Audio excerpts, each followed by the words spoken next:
بسم اللہ الرحمن الرحیم۔ حضور اکرم صلی اللہ تعالیٰ علیہ وآلہ وسلم نے حضرت امام حسن اور حضرت امام حسین علیہ السلام کی طرف اشارہ کرتے ہوئے یہ فرمایا تھا کہ من احبنی و حب حاضین و امہما و اباہما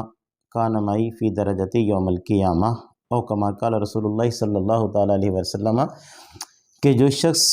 مجھ کملی والے محمد مصطفیٰ سے محبت کرے، میرے ان دو بیٹوں سے محبت کرے، ان کی والدہ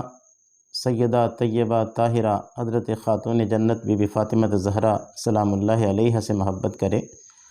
حضرت مولا علی شیر خدا کرم اللہ وجہ الکریم کے بارے میں فرمایا کہ ان کے باپ حضرت